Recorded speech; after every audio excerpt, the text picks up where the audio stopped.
got your piece back, hands separate.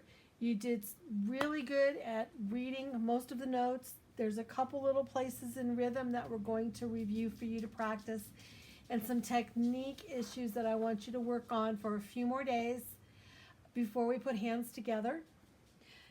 The first thing, probably the most important thing I see right now, is when you were doing your left hand, it looks very tight. There's no movement in the wrist. The wrist is very locked. And you will not be able to put it together and play it at a speed that you want to with this. You'll start putting it hands together, and within one page your whole arm will start burning.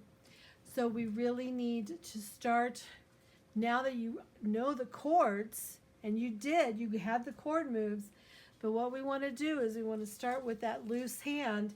We want drop, drop, drop, drop, drop, drop. And so you're always going back to a resting position. So the only thing, when we drop, that energy that we're releasing down into the keys, your fingers are acting like little pointers and pointing that energy into specific keys, but it's just releasing the energy from the drop. There's no pushing into the keys. There's no using any kind of muscle or any kind of force to push into the keys. It's just drop. And that continues down into the B section where we have the 16th notes.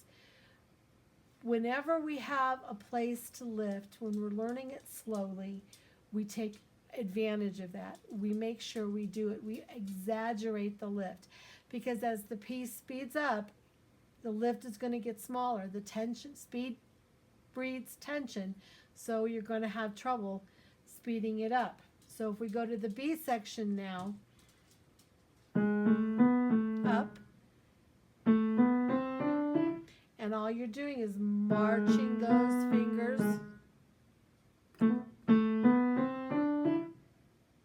So it's not the notes, it's not the fingering. You have all that. You had the rhythm. You shifted like you were supposed to, but you're not lifting. You're not lifting. You're not releasing that little bit of energy you've accumulated. So on the B section, we really want to work on that.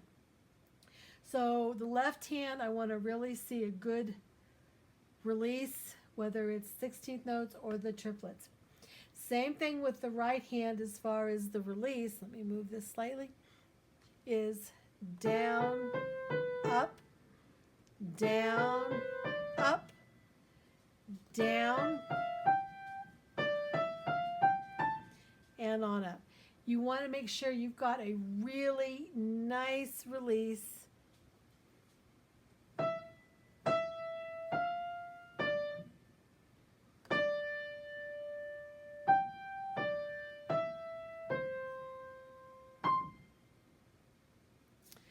That way, when you put it together,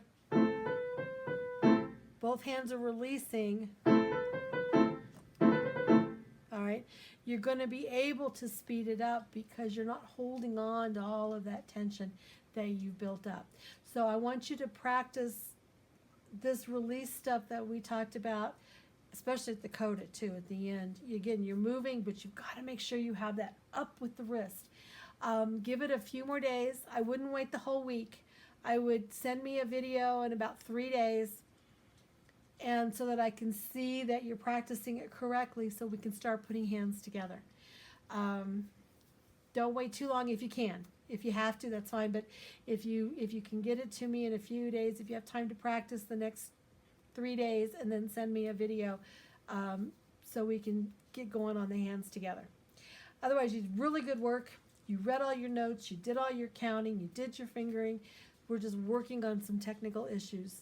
And this is an etude by Bergmuller. This is to work on these technical issues. So we're doing right what we're supposed to do. Okay, so I'll hear from you soon. Thanks, bye.